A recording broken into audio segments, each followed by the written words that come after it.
Ro asked her father. Would things have been different if she hadn't come into the world? The man frowned at his own blood. He repeated that if Ro hadn't been born and died back then, he would have just been a miserable man who lost his wife and daughter. Father's hands trembled. The tip of the sword stared at Ro.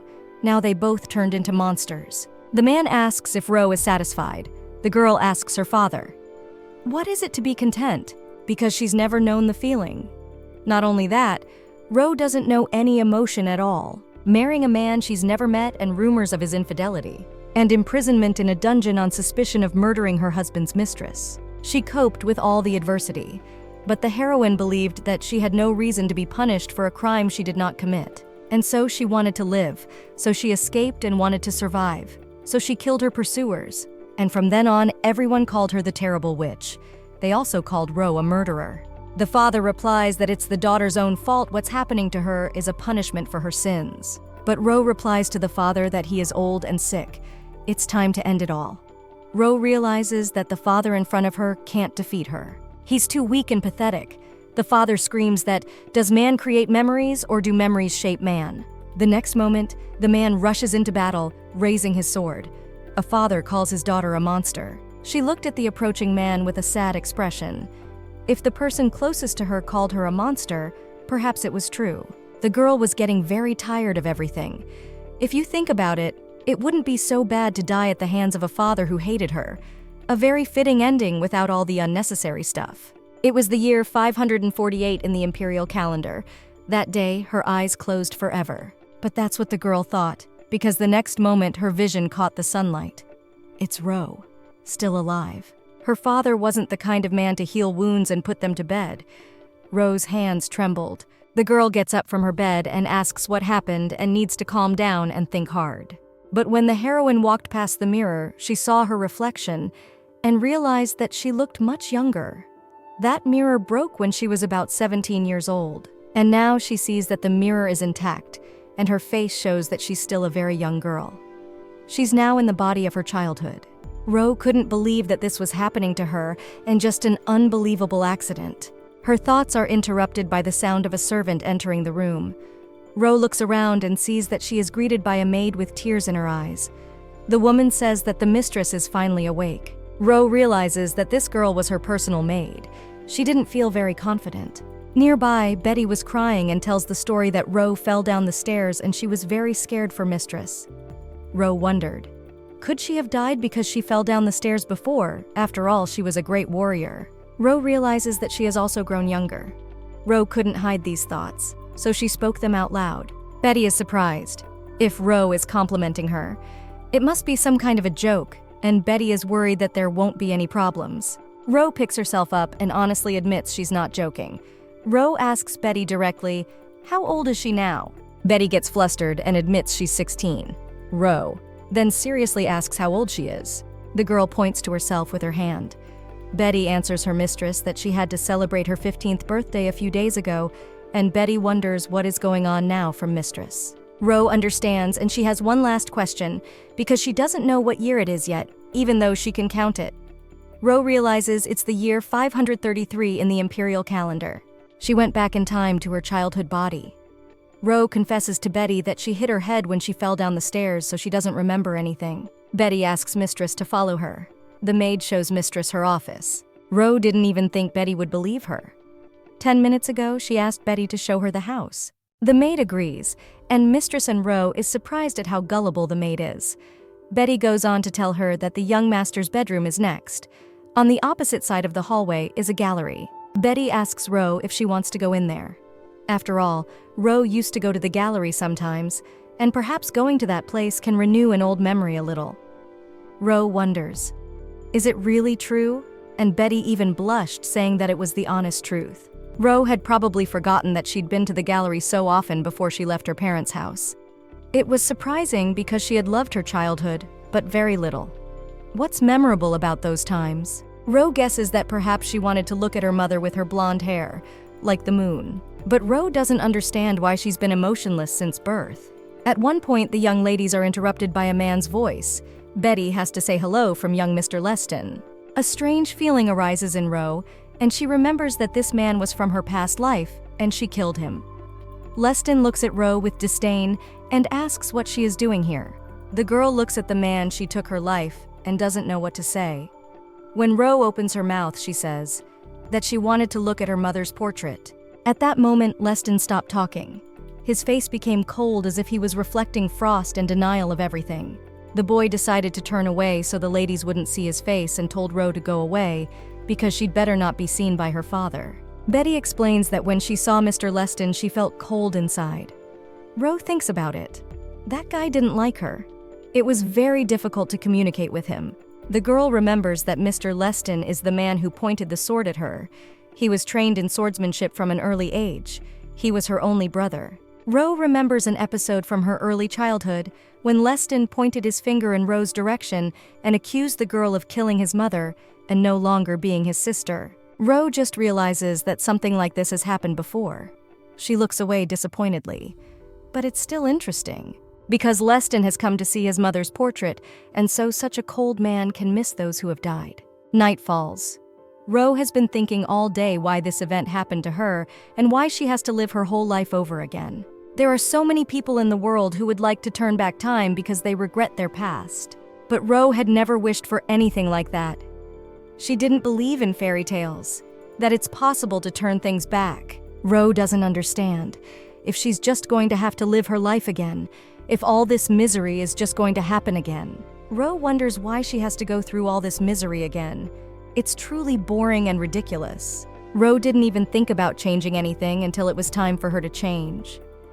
The next day, Ro received a letter which she scrutinized carefully. Ro asked Betty what the sheet was. The maid replies to her mistress that it is an invitation for mistress. Ro replies to Betty that she has already realized this, and Betty tells her that Ro was not often but regularly at social events because there is no mistress in the Marquis Chloe's family. Ro realizes that it must be the Comte Richard.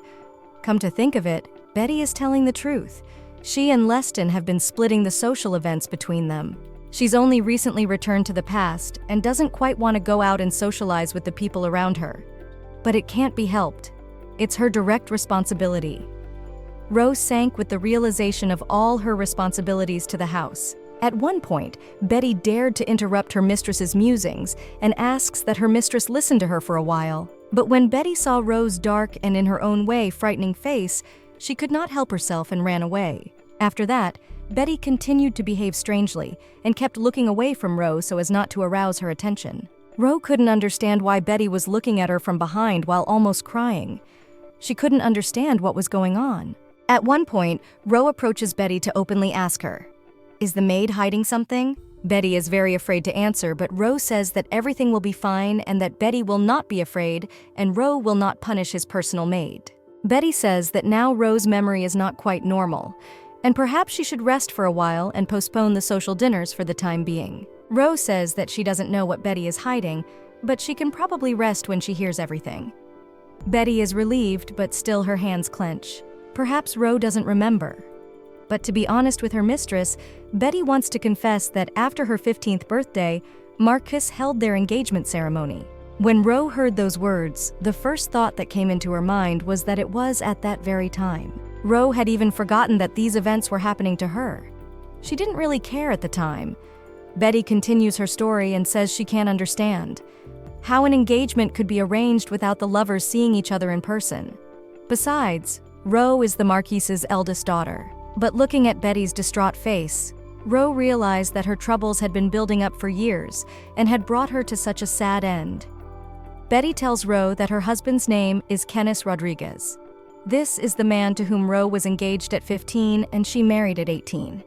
It was difficult for the girl to remember the man's face. She had never even seen him before the wedding. If Ro had voiced her displeasure about the engagement, or at least befriended Kennis, then maybe the future would change and things would be for the better. Ro looked away and wondered if she could change her future now with the knowledge she had. Ro tells Betty that there is nothing special, she has told mistress, and marriages of convenience are common. Betty had better get Ro ready for the ball and bring her a knife. Betty is surprised at her mistress's request, but decides to agree and follow her instructions. Ro realizes that everything has worked out perfectly, and she is finally able to kick her out. The bookshelf on the right is where the heroine kept her diary when she was 14. The girl remembered it recently. and also the method. It was written in blood. Ro realized that she started writing this diary when she first learned to control magic. The girl took a knife and cut the tip of her finger. A thin stream of blood ran down her arm. Since she had gone back in time, there might be some abnormalities. Ro took her finger and put the bloody tip on the book. The book asked Ro what her name was. The girl thought about it and remembered the face of her brother who demanded the girl to go to her room. Ro realizes that she only associates his frosty face with ice. When Ro remembered her password, after a little thought, she spoke the code called ice. When Ro was done and behind the preparations, the book glowed. Ro's eyes could see the lights from the light of the magic artifact. When the magic part of the preparation was over, Ro watched as ice vapors surrounded the book. The girl asked. When her hand touched the book, Ro felt the coldness that radiated through the book. The girl realized that magic could change the properties of objects. She possessed just such a style. She had to put the book back before anyone noticed the magical transformations that Ro was doing. Her magic partially endowed an object with a special feature. For example, Ro could add ice to a book, thus making it magical. Such magic can't last long.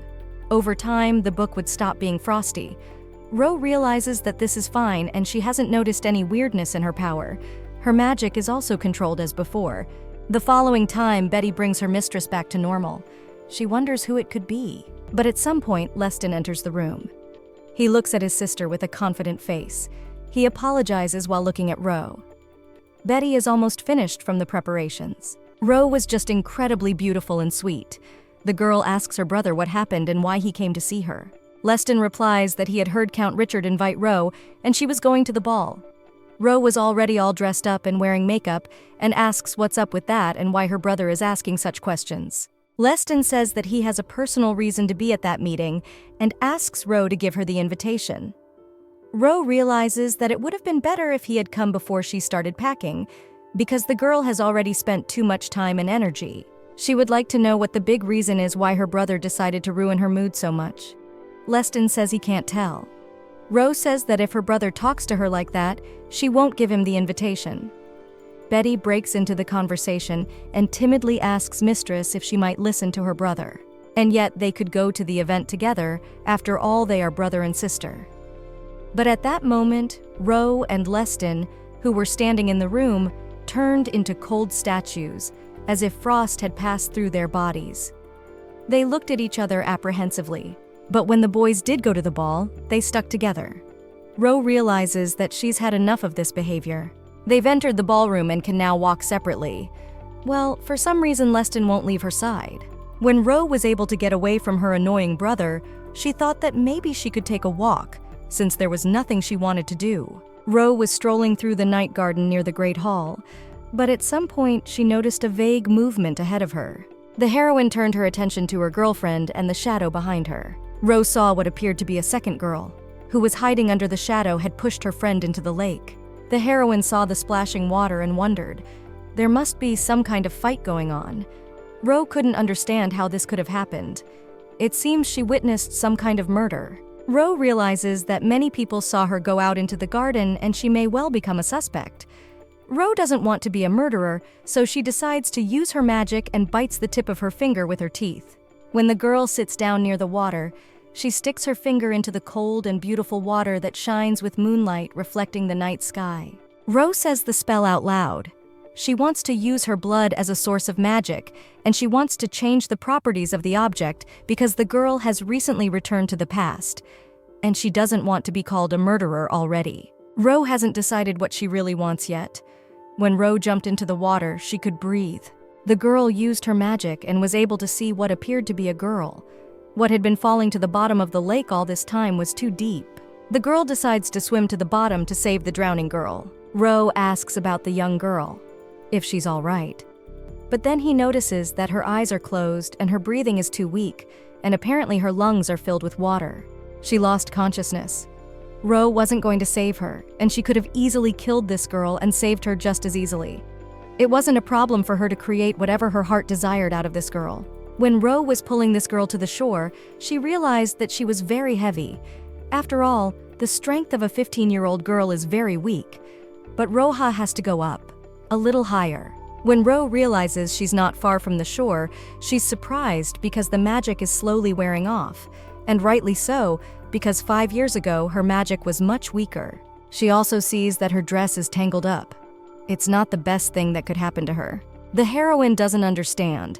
If this is the end and she is reborn after her death at the hands of her father, she will end her miserable life like this. But then Ro sees that from across the water, a lifeguard is reaching out to her. It turns out to be a strong man's palm that takes Ro and tightly grips her wrists, pulling her out of the water trap. The man asks Ro if the girl is okay and how she is feeling. Ro coughs water out of her lungs. She admits to the mysterious rescuer that she is fine and feels relieved. A young man with yellow eyes and blonde hair smiles at his young mistress whom he rescued. The boy admits that Ro saved Cecilia and he is overjoyed.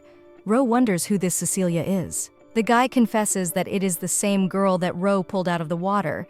The protagonist wonders if it's Cecilia Richard. The young gentleman replies that it is. Ro remembers that Cecilia is the one who will marry Leston in a few years. It seems that they married for love, which was very unusual. At one point, Leston was walking in the garden. He saw what was happening and was surprised to the core. The first thing Leston noticed was Ro, and then she was startled when she met Leston's gaze. The stunned boy looked at his sister as well as the people around her.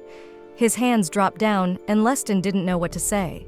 Turns out he could have more than just a rude look on his face. The guy who helped Ro get out asks, "Does Ro really know this Leston guy?"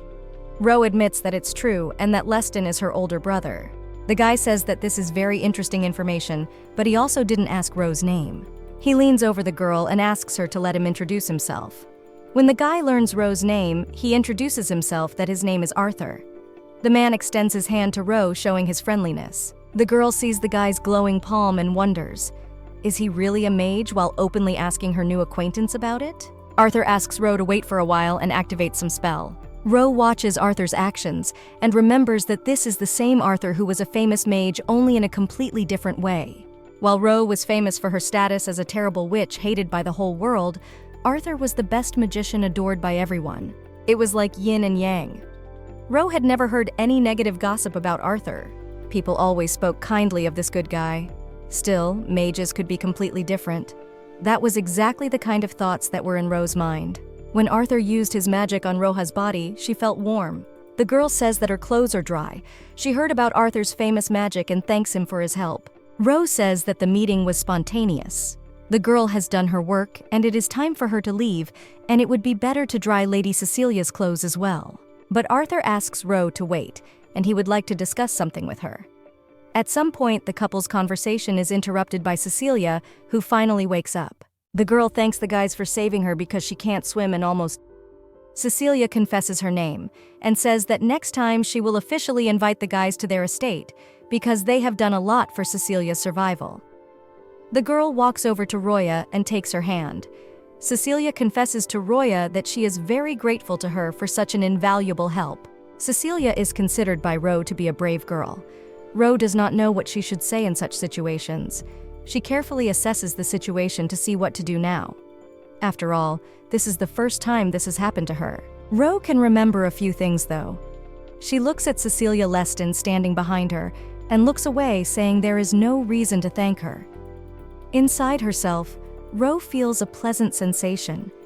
She had never known what it was like before, to feel the gratitude of other people. In the evening, Betty tells Ro that she has had a hard time and should rest as much as possible. After a while, there is a sound like someone knocking on the door. Betty wonders who it could be at this late hour. She can't even guess. But Ro gets up and decides to open the door and tells the lady not to hurry, because she is not allowed to open the door like that. Ro comes out in her nightdress and asks what's wrong. It turns out it was her older brother Leston. He immediately looks up to avoid seeing Ro in her sleeping dress. He apologizes for coming in so late and wanted to thank her. Ro wonders, did her cold-as-ice brother really want to thank her? She is surprised at this behavior from Leston. Leston sighs and says that his gratitude is not just because Ro saved Cecilia. For that, Leston is very happy that Ro decided to do such a good deed. Ro doesn't understand why her brother should thank her, because he didn't have to do it and the decision won't affect anything.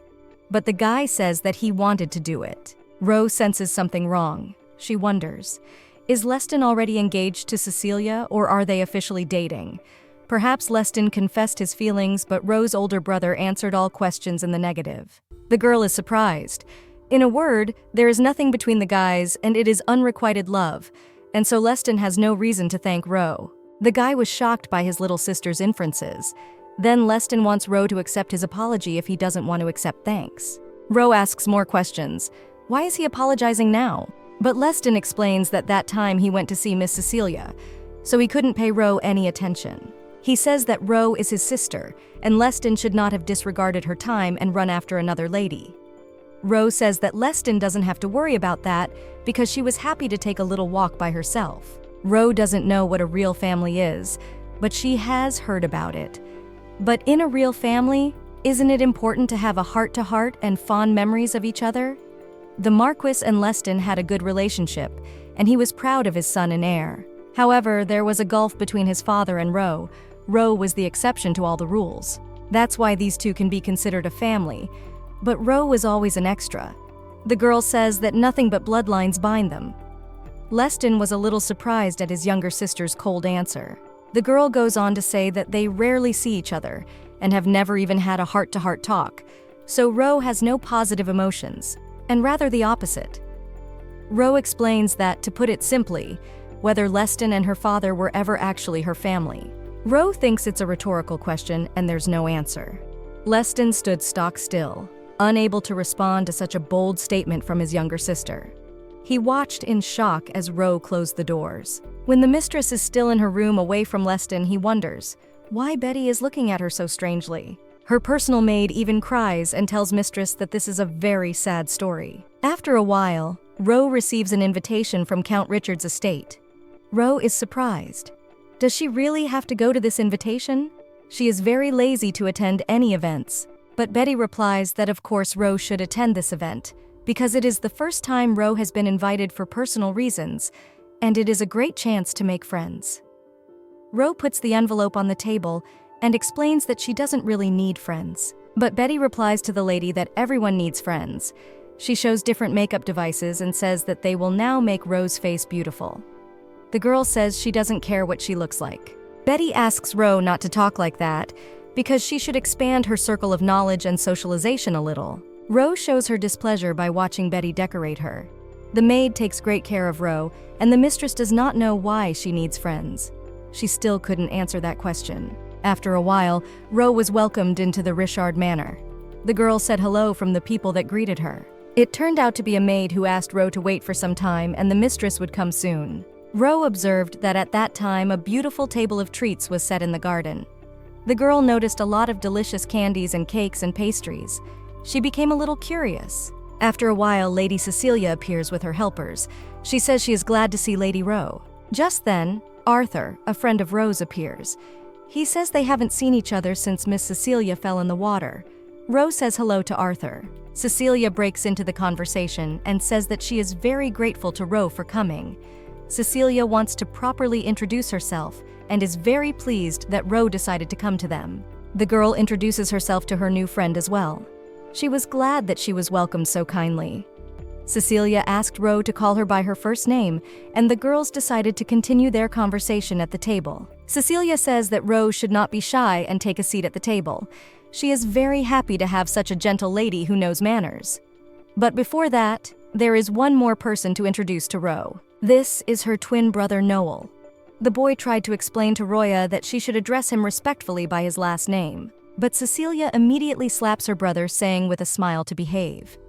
Noel apologizes and tells Roe to call him by his first name. Cecilia apologizes to Roe and says that her brother is a bit rude, but Noel quietly whispers that Cecilia is even ruder. Roe watches her acquaintances' interactions intently, if this is the kind of relationship Betty was talking about. When the tea party begins, Cecilia asks her new friend how old she is. Roe confessed that she was only 15. Cecilia admits that they are a bit older. Arthur enters the conversation and says that there is only 3 years difference between him and her.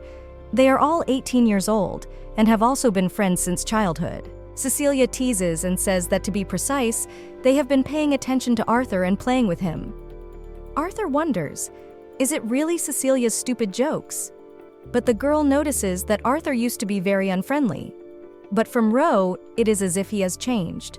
Ro carefully observes the communication of people and is amazed that these people call each other friends.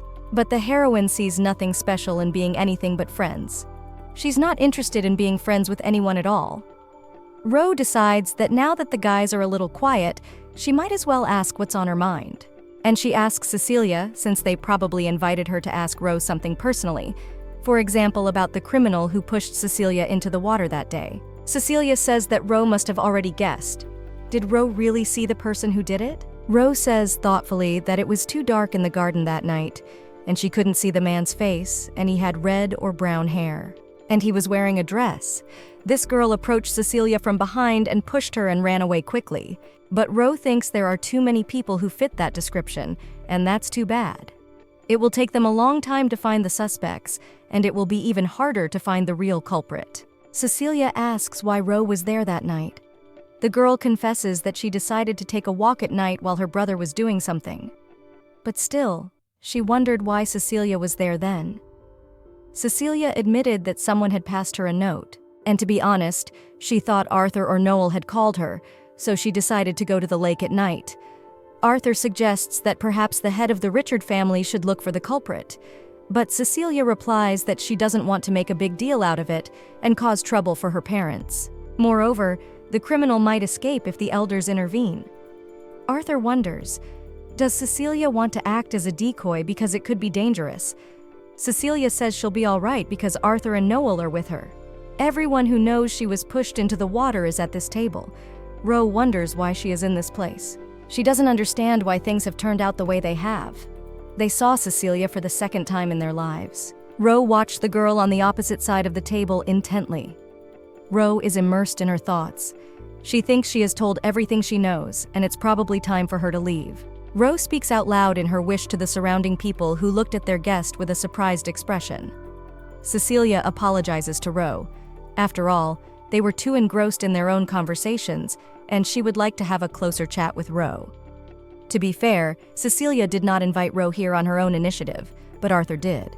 Arthur turns to Ro and says that apart from the problem with the criminal, he just wanted to see Ro and talk a little. Ro is surprised, if she was the one they wanted to talk to. Arthur blossoms like a sunshine and with a bright smile replies that he is very interested in Ro as a person. Ro is not thrilled at this friendliness on Arthur's part. She is surprised. No one has ever been so interested in her as a person before. Arthur speaks to Ro because he knows about her magical abilities and would like to ask her about them. Arthur also says that Roha is 15 and smaller in build than Cecilia, but in that situation, the girl was able to pull her out of the water when she was unconscious. And in a wet dress, Cecilia was even heavier than usual. Ro suddenly became cold and aloof. She asks Arthur, "Is that the only reason for assuming that Ro has magic?" Arthur replies that, to be honest, Ro saw Mr. Leston run up to Cecilia that day, but the girl remained very calm. Ro wonders what Mr. Leston had to do with it. Arthur replies that at that moment, Leston left his sister and rushed to Cecilia. Isn't that strange? After all, they're not that close. Ro realizes that Leston will have to work very hard to become friends and later marry Cecilia. Ro asks Arthur with coldness in her voice what it was about Leston's behavior that confused them. Arthur replies that it seems Ro doesn't quite understand the peculiarity of magicians. Magi are respected among the aristocrats. It is unclear why Ro is hiding her abilities. Noelle wondered why Ro was so secretive. The girl glanced at Noelle and answered that it was not as the man said. First of all, she knows a little about mages, and Ro just knows how to use magic. Mages are rare and are special people. If they appear at social events, they immediately become the center of attention. On the day before Cecilia fell into the water, everyone was talking about Arthur, and didn't Ro notice the attention to this magician? Ro says she wasn't interested in the whole human thing. The girl is not interested in what happens at such events. Cecilia says she thought so, because Ro is also a magician. The girl asks Cecilia what it all has to do with each other. Arthur takes the lead, saying that usually mages are born mages. Arthur also notices Betty standing away from their company and asks, "Is that really her personal maid?"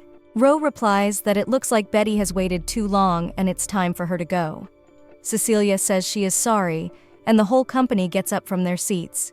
She tells Ro to come visit any time, as their house will be happy to have Ro's savior. Cecilia asks for permission to see her new acquaintance, but Ro asks that the boys don't bother.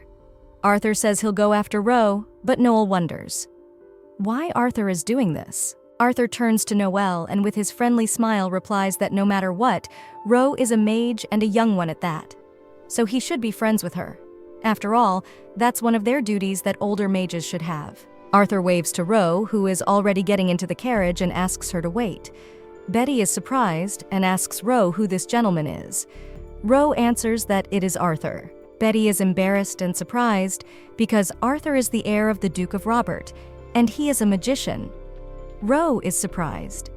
The maid replies that the boy is very famous, and she has heard that despite his young age, he is an able magician, and also a handsome man. Ro says she is not interested in any of this, and asks Betty to go home as soon as possible. Arthur, who has not yet had time to run to the young lady, is surprised at the insolence. Arthur asks Ro to wait for him while the girl gets into the carriage. After all, Arthur had something to tell Ro. He would tell her what she wanted to know. Ro was interested in Arthur's words and asked Betty to wait for her in the carriage. When the boys had stepped aside, Ro ordered Arthur to speak. The man tells that if one knows about who are the magicians, then Ro too will be able to recognize them at a glance. The girl wonders how to do that. Arthur wonders that Ro has never felt that she is different from others. For example, she can't understand other people.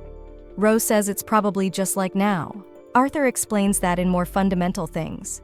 One could assume that everyone cries or gets angry and Ro doesn't care, or she doesn't understand why others might hate or get angry. Roya feels like she's always been like this. Arthur explains that this is what magicians are like. They have great power, but in return, they are deprived of their emotions. However, with age, one can learn to show feelings, and then humanity returns for mages while becoming part of their lives. Ro wonders, was Arthur originally different and like her? The mage explains that it's natural.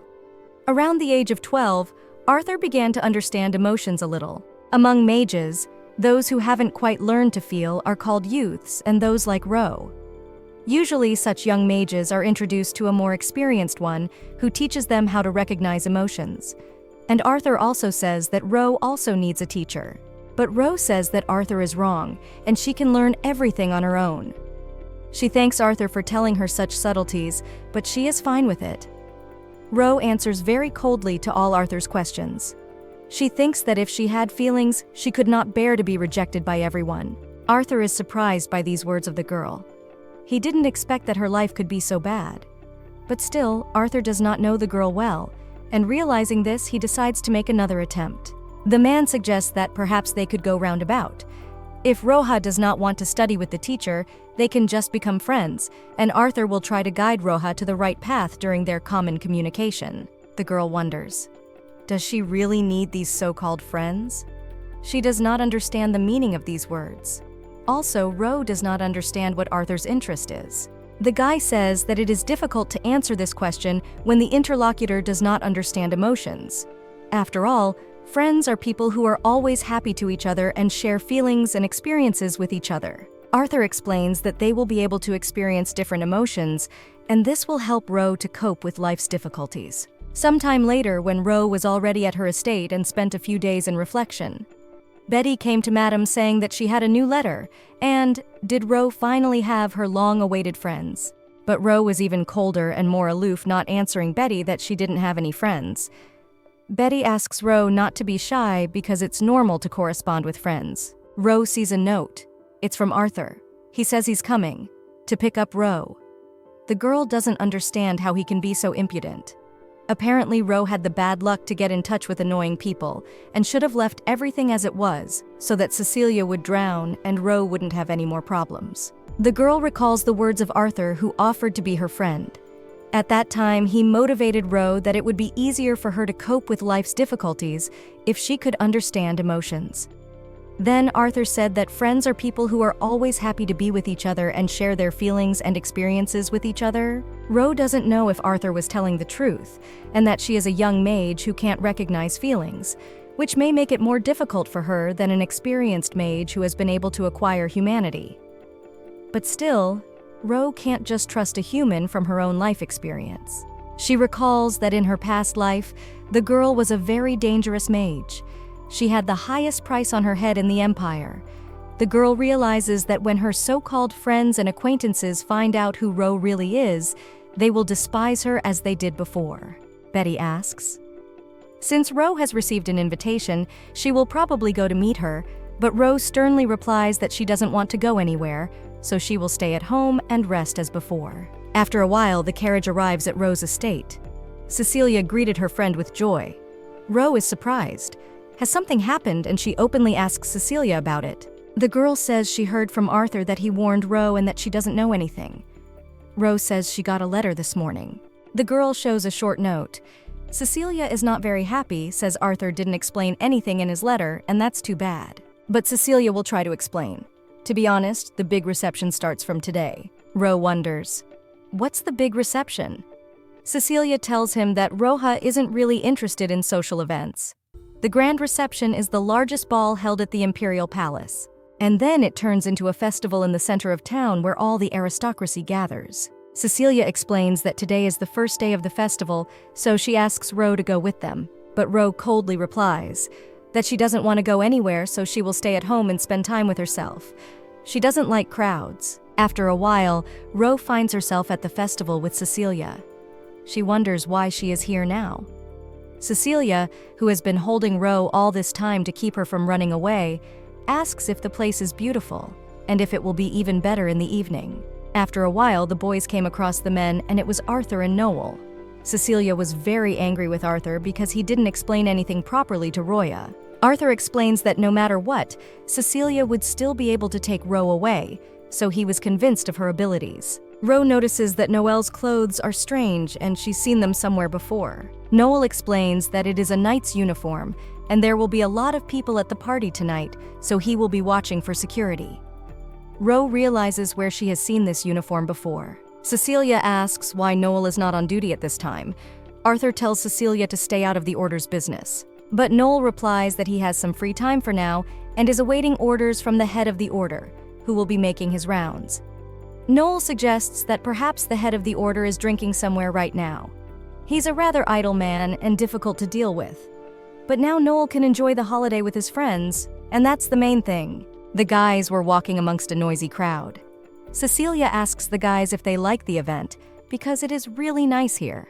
It is the biggest feast in the Empire, and many merchants from other countries come here. Ro doesn't feel very good.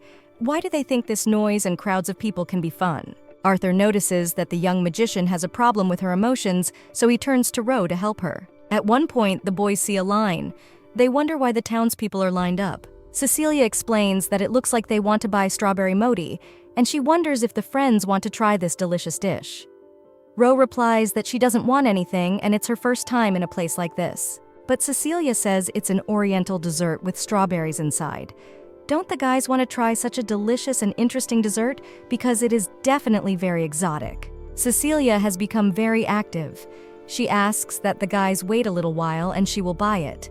She also asks Arthur to take the men and lead them to the central bridge, and they will meet then, while calling Noel to help her with the dessert. Ro wonders if their company is splitting up.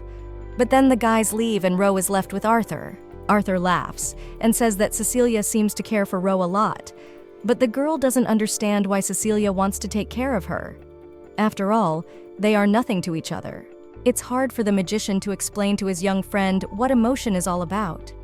He says you can have fun at the festival now, and after a while, Ro will understand when she learns to control her emotions. At some point, Ro notices a blacksmith selling his knives and daggers at one of the stalls.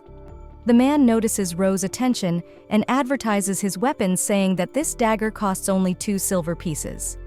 Arthur wonders, is Ro really into knives? The girl says that she needs a knife to use magic, and its sharpness must be useful to use her powers. Arthur realizes that means the knife is a tool for Ro's magic. The girl is already giving the coin to the merchant and says that Arthur is right. But this is the first time the guy hears about the knife's use in spells. Arthur tells him that they use gemstones and he has mineral magic. Sometimes Arthur wears jewelry, but more often he uses gemstone gloves. Ro says that if you use gemstones, it's for sure. It's very expensive. Arthur says that this is true, and that if it were not for the situation of their family, Arthur might have lived his whole life without being able to use magic. And for him, stones are a consumable item.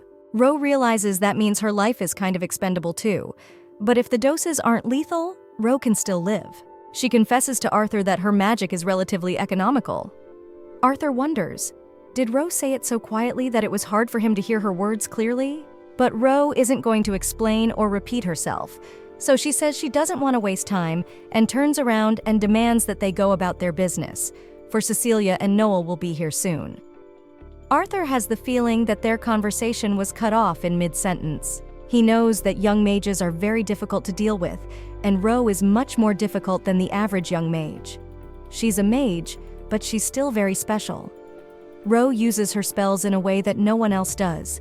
She is self-taught, and didn't even have her own teacher while hiding her abilities. Most mages learn emotion from their mage parents. They learn basic human feelings such as fear of death or morals, ethics, empathy, and love. All of this comes to the young mage from their relatives who care and love while protecting them. They can adapt to society and learn to use their powers, and usually at 12 years of age, such young magi are no different from their peers. But now Arthur looks sadly after his friend as she walks away. It was as if she had not traveled the path of love and care from her parents at all. She saves Cecilia, and her behavior is not out of the norm. But looking at Ro walking down the street among people, there is a feeling of her isolation. The girl is as if she is a white crow among her peers and people around her. There is a strong tension towards the world.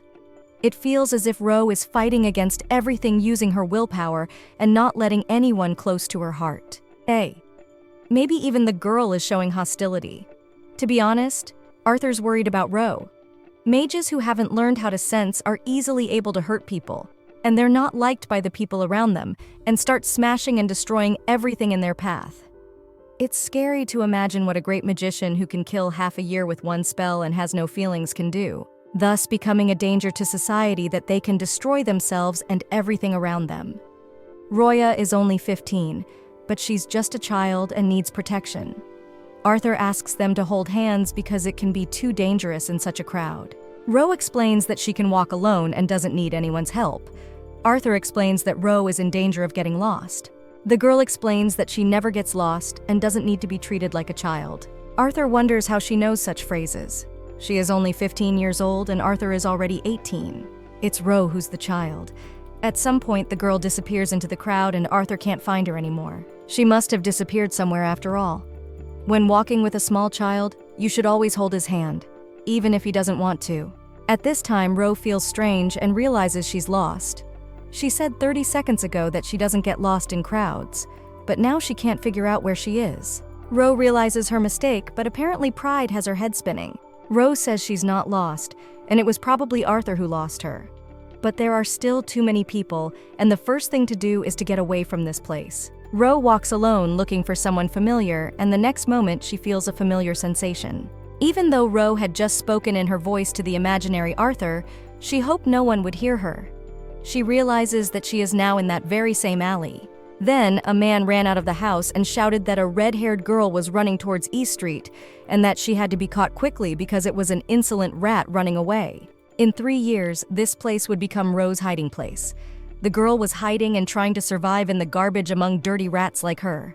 The girl was hungry. She was cold and hungry, and the air was damp and stinky. The sewers were filled with clouds of rats and insects. In this dirty and dark alley, Ro hid from the evil people. It was the only place safe for Ro. Then and now, she is uncomfortable being in this place. Ro doesn't want to be here anymore. At one point, Ro is approached by evil men. They say it's unusual to see such a rich girl in such a dark street. They turn out to be angry men. They wonder if Ro has run away from home. The girl sighs and realizes that in such alleys there are always nasty people to molest. One of the skinny men says, "Has the mistress quarreled with her mother?" The other fellow asks, "Did she have a fight with her boyfriend?" But Ro, who had problems with emotions, honestly answers that she was simply lost. The girl wonders, does everything go back to the way it was before? The man says it's a great pity, and Ro should know what happens to those who get lost in these scary places. The man looms over Ro and says that very funny things happen to the poor sheep who climb over the fence. Ro urges the man not to touch her. She's tired of being seen as a weak little girl, because inside this body is a great warrior whose head has the highest bounty in the empire.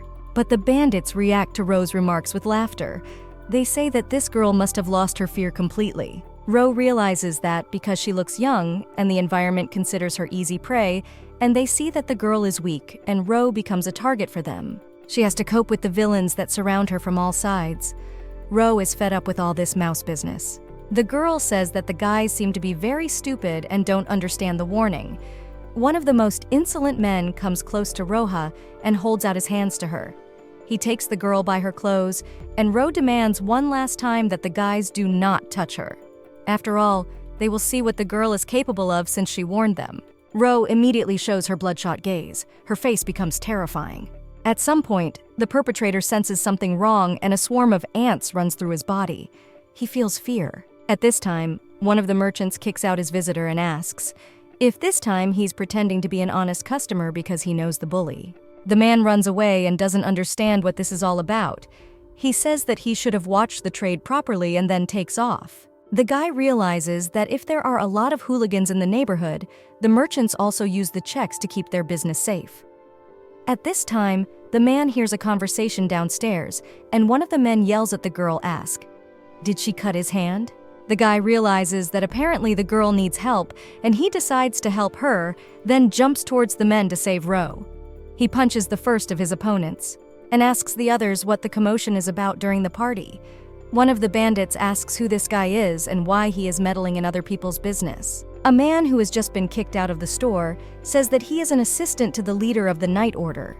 The criminals see the guy's plain clothes and say that they won't believe him because he is obviously deceiving them. The man tries to find his documents in his pockets and says that he will prove that he is a very important person. But at that moment, the man who was hit by the guy gets up from his knees and shows a bloody knife.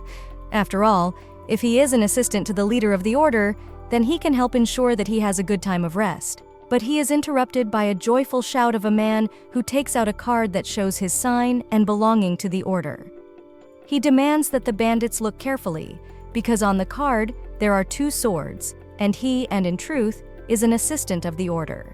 The bandits are frightened and say that they know very well what the documents of the order members look like, so he decides to flee the scene. One of the guys shouts that they will see each other again and avenge the cut hand. But the deputy chief of the order waves to the bandits and cheerfully asks them to watch their step and not to fall. Ro realizes that these bandits are lucky and a little more, and she would have killed them all with her magic. The deputy assistant of the order asks Ro if she is hurt, because this street is too dangerous to walk alone. But Ro turns away from her savior, or rather from the savior of her own victims she wanted to kill, and says that she didn't have to save her, and the danger was more to those guys than to her. Ro thinks about it and realizes that they took her new knife that Ro bought at the festival. The guy says that's crazy, and how Ro was going to take out 3 grown men. Ro explains that she just wanted to return evil for evil, but the guy got in the way, and that's why it didn't work. Kennis can't understand how absurd this is, if this little girl is so cruel. But in this mix, Ro is most worried about losing his knife. Kennis says that in such cases, it is customary to simply thank for the help and strokes Ro's head, calling the girl a little girl. Ro immediately removes Kennis's hand and asks how dare he call her baby. She looks menacingly at Kennis, who saved her. But immediately Ro is surprised. Is she really called a little girl? She has never heard such names before. Kennis looks at his mistress with joy and doesn't understand what he did wrong by calling her baby girl. Ro looks at Kennis, who tried to explain something to her, and realizes that this man is very strange, and she doesn't understand why she met him. She doesn't understand why she met him at this time, and not at some other time. Ro looks suspiciously at Kennis's face, but Kennis asks Ro more seriously to listen to him, and he can't understand why the girl is looking at him so dangerously, because he knows he's cute, but not that cute. Ro tries to justify herself and says that she is just surprised by Kennis's happy face. Ro remembers this guy. From her previous life, the girl was at a funeral, while Kennis was standing near the grave of someone important to him. Then Kennis asked Ro to listen to him. He looked at Ro with a tired look and black eyes and said that he hated her more than anything in the world. Ro coldly replied that if Kennis wanted a divorce, he could do it for all she cared. That's all Ro remembers, and his grim face never expressed anything good. Kennis pulls out the interlocutor from his memories and wonders, did Ro really like him? And it's not quite right because the girl is still a babe and he's already an adult. Ro realizes that this man doesn't know about her yet. The girl averts her gaze. She explains that she wanted to meet her friends in Central Square, but she got lost and would like to ask this guy if he knows where to go. Kennis happily replies to Roya that it was not necessary to save her, but to help show her the way. When Kennis laughs at Ro, he asks the lady to follow him, and then the guy will show him everything. When the guys come to the place where the Central Square starts, Kennis explains that the square starts around the next corner. Ro realizes that this is true, and that her acquaintance must be standing in that place. When the guys came around the corner, they saw Arthur. Kennis asks Ro, is it really her acquaintance that it was the girl all this time? Ro confesses that it is him. When Arthur sees Ro, he is surprised, if it's his girlfriend. Kennis explains that if it's her boyfriend, the date is fine, but she shouldn't stay out late and should go home early. Ro explains that this is not her lover, but Kennis doesn't take the girl's words seriously and explains that at her age, everyone speaks like that. Ro says goodbye to Kennis while calling him by his first name. The girl turns around one last time to look at the man she was engaged to in her past life and in this one too. Kennis is surprised to hear his name. Kennis turns to the girl who called him by his name and even blushes a little. He realizes that it's surprising because he didn't say his name, and also the girl addressed him with such tenderness that he didn't even expect. Kennis says goodbye and sees that Roha's other friends have already arrived. There was a blonde girl there too.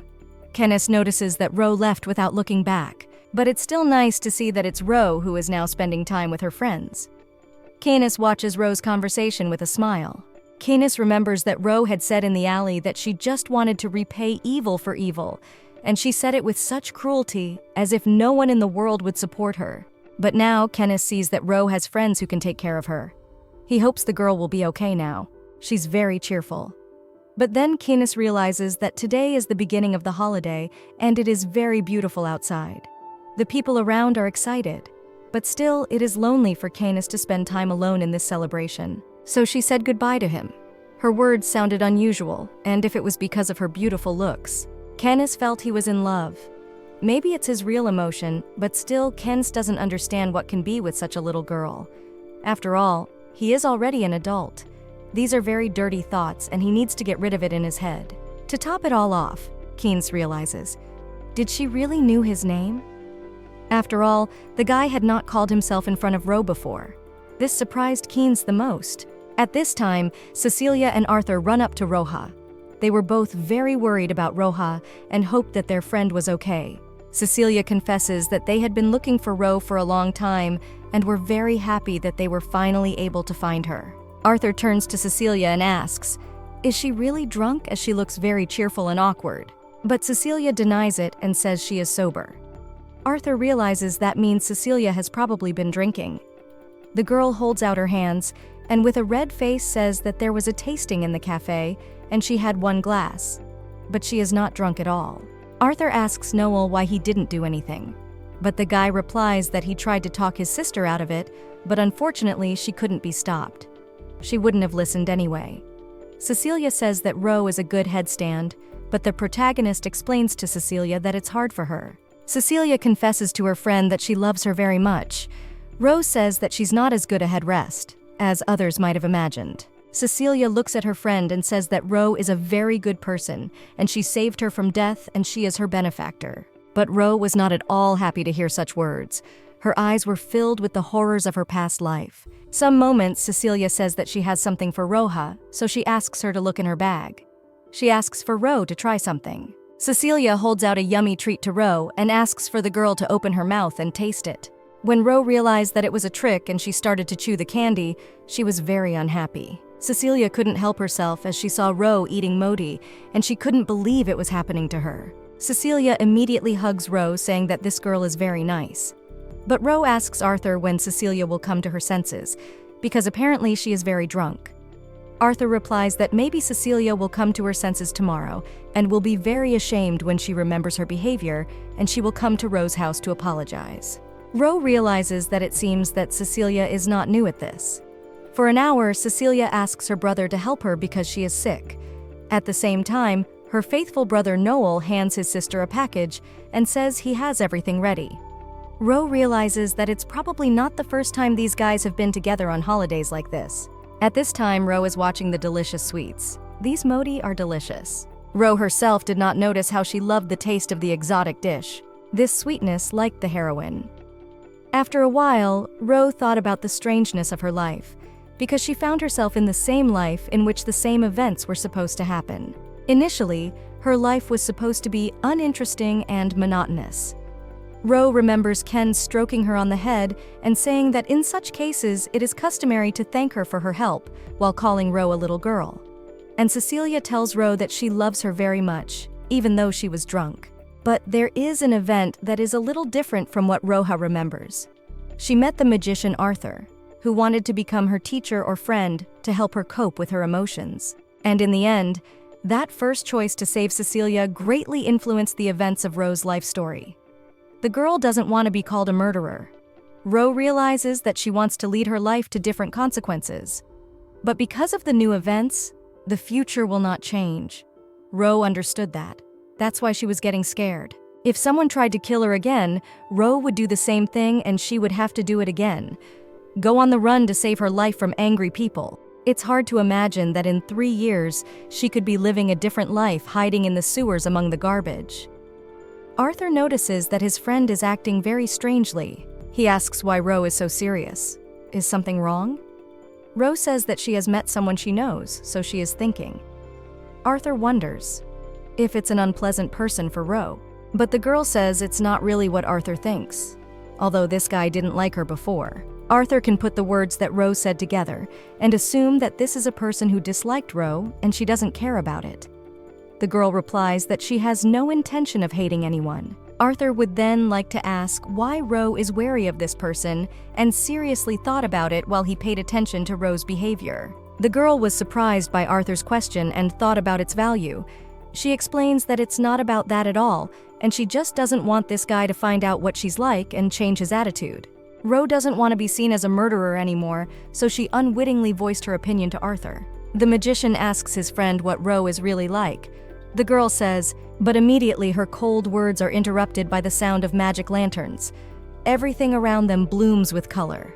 It turns out that lanterns have been turned on in the streets all over the capital. The girl is surprised. Her answer never came out. The girl watched the beautiful display of millions of lanterns that hung in the streets of the whole capital. Cecilia tells Roha that she had already told her that this place will be very beautiful in the evening.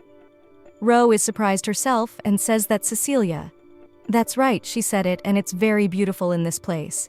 And it's the first time Ro sees the lanterns on the street during the festival. The girl has never enjoyed life and has never been able to attend such events before. She is more used to that stinky alley where the girl hid to avoid being killed. Ro realizes this and doesn't want to go back to that past life anymore. It feels like Ro is in a place where she shouldn't be, surrounded by good people and in a nice and clean alley on the main streets.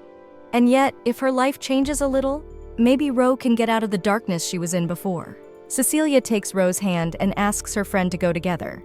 Ro wonders where they are going. Cecilia cheerfully tells her that they can hurry up and get a good seat.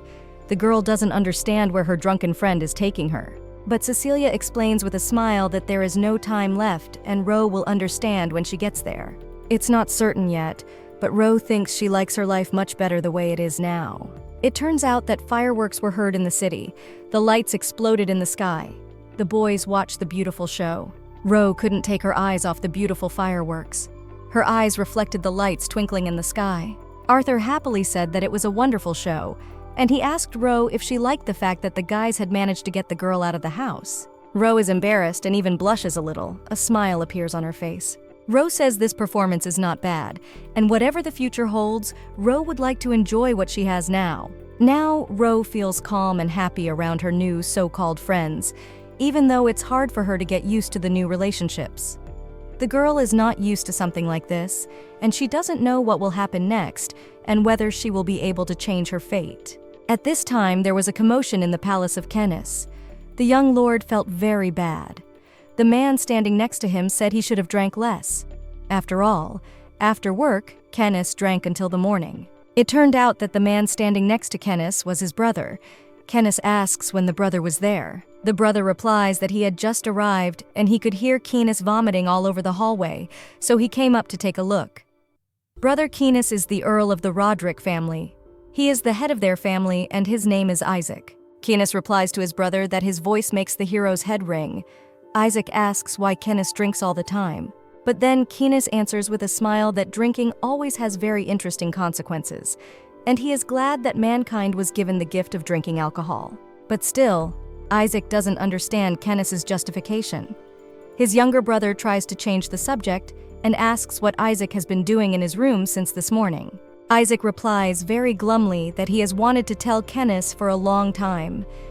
He is interrupted by his younger brother and replies that it's been a long time since they've seen each other. Now Kennis is getting scared because he doesn't know what kind of conversation Isaac is having. Isaac replies that it would be better to tell the news in a more serious atmosphere than when his younger brother is suffering.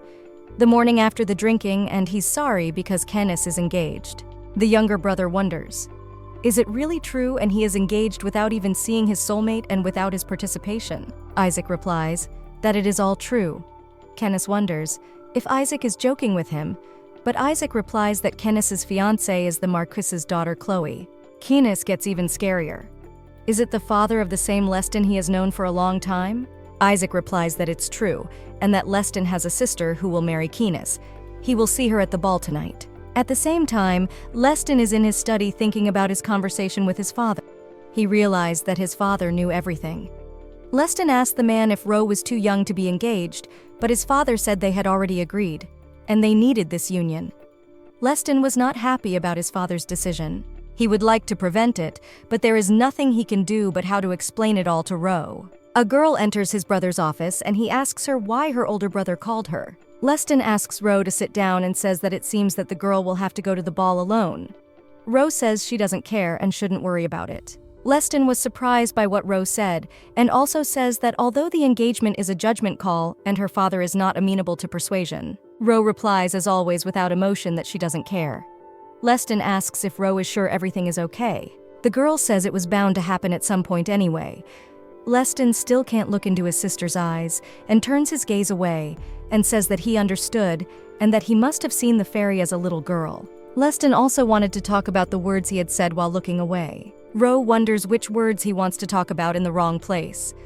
The boy replies that they are the same words that Ro said in the hallway. Ro asks her brother to explain, but the boy decides to tell him that Ro closed the door on him when she said that she wasn't sure if their family had ever been together. And isn't it important for a real family to have heart-to-heart contact and fond memories of each other? But that wasn't the case between her and her father. But still, Leston realizes that this conversation is too complicated, and he doesn't want to get involved with all the intricacies and problems of his family. So he asks Ro to forget about this dialogue. He simply says that if Ro needs help, let her go to Leston and he will try to do his best to help her. The girl looks at Ro for the first time. The girl is surprised. Leston had never offered her protection or help before. She doesn't think she'll need it. Leston wonders why, and Ro would like to answer that it's because the most dangerous moment is when Leston will attack her instead of helping her. But in the voice, the girl says that Leston should forget about what the girl told him, and if he has everything, Ro will go and she has to get ready for the ball. When she left, Leston was alone in the study and thought about the dialogue that had taken place. Ro started acting suspiciously and what Leston did wrong. The boy wonders as the ball begins. When Ro is able to meet Cecilia, the girl apologizes and says she was badly behaved last night. But Ro says she didn't care and saw for the first time how alcohol can affect a person. Cecilia says with tears in her eyes that she got too excited, but that her displays of affection were sincere. She thinks Ro is a good man. The protagonist wonders, what sincere feelings and love is Cecilia talking about? After all, they are not even family. Cecilia says that as an apology she will tell one important thing and asks that the mistress goes along with her. Cecilia asks her friend if she's ever tasted such delicious food in these cakes. You can only taste them in the Imperial Palace, and they're laced with saffron. The next repurposed have meat cap cake, and this meat is brought from the south of the Western lands, and Bariko and Ro should definitely try this deliciousness. Cecilia holds out a variety of goodies to Ro, telling her about their specialties, saying that this is her show of love. Ro realizes that Cecilia is the opposite of Leston. She realizes that it's strange why her future daughter-in-law would be like that. How can Ro better understand her opinion of Cecilia because she's very sweet? Wherever she is, it's bright and light. Cecilia is like a little sun shining and giving happiness to the people around her. It feels like even the atmosphere is changing for the better. But why did Cecilia marry the cold Leston? Ro can't give an answer to that question. It's just that the person who attracts people's attention is the person who leads them. It's Arthur. Ro sees in the crowd this graceful magician who is simply blessed. He doesn't have much of an accomplishment yet, but he has great popularity. A great magician with the power to amaze anyone. Still, Arthur is extraordinary and attracts a lot of female attention. At some point, Arthur turns to Cecilia and Ro, asking them to come to him and spend time together. But Ro realizes that it is better not to mess with this guy while he is surrounded by his admirers. Ro asks Cecilia to go away because of Arthur, and she is not very happy about it. Arthur immediately comes to his friends and says that when the people around him find out that the man is a magician, he will also have many admirers. Magicians have always been an object of curiosity in society. Cecilia doesn't think it's just that. Arthur replies with a smile that this is true, and there are usually several reasons why people pay attention. Also, Arthur pays attention telling Cecilia that the girl is just incredible and very beautiful. But Cecilia asks Arthur to keep the flattery to himself, and because of him, no one approaches her. And they are friends, of course, but Cecilia also wants a romantic relationship, and not to be in Arthur's shadow while he is having fun with his groupies. Arthur smiles in response to Cecilia's words and asks her to do what she wants because he will not discourage Cecilia before him. He asks that the girl give him one last dance. The boys' hands touch and let him not ask Cecilia to go with him. The boys get into a pose for the dance. Their faces are very close and their breaths touch. The lovely Cecilia and the esteemed magician Arthur. Two incredibly popular personalities. They attract all the attention of the guests. How well they look together, and people love the pair. But Ro realizes that too much attention is as annoying as hatred. That's just her assumption, because she's taller. But Arthur is very clever, and he quickly drives everyone away. Ro realizes this, and the boy takes advantage of Cecilia. The girl eats the goodies that Cecilia offered her, and realizes that it's quite a tasty dish. If she were a beggar from a dark alley, she would try everything in this place. But now Ro is a lady who needs to think about her reputation. Ro has picked up a lot of goodies and realizes that she needs to go private and try a piece of each of the sweets. At this time, one hidden girl was being watched while acting as secretive as possible. She was very unhappy with what she saw and even bit her nails because of envy. The girl did not want to see her favorite of other women. At this time, people are discussing different news. Someone says that the similar emperor will not appear at the ball. They say he's not feeling well, and probably His Highness is seriously ill at the moment. Ro realizes that the goodies she ate were delicious. All Ro wanted from this ball was to taste the delicious food. She also realizes that her ears are tired of listening to different people's ideologies. Ro wanted to get away from prying eyes, and in this cozy place, it turns out different ladies are gossiping. She hears the dialogues of the women. They discuss how Cecilia plays the nice lady, and think she's insolent because she's admired for her pretty face and flirts left and right, taking advantage of men. The girls think Cecilia is nasty. Ro hears all this and understands. Does Cecilia also hear rumors about herself? What rumors? How does Cecilia respond to her abusers? And Ro thinks that her friend could grab them and teach them a good lesson. But why does Cecilia leave? Why does the girl tolerate being treated like that? Ro hears. How the gossip girls have almost openly started discussing that Cecilia is nasty. Ro doesn't want to get involved, but it looks like she'll have to intervene. Ro walks towards the gossip girls, but a distinguished lady passes by her. It's the lady who ran into Ro. She seems very nice, but she remembers that she has met this lady before, and she can't remember where she saw her. She apologizes and was inattentive, so she ran into her. Her violet eyes looked very beautiful and big. Ro says it was no big deal, and she didn't see the lady either, so part of the blame lies with her.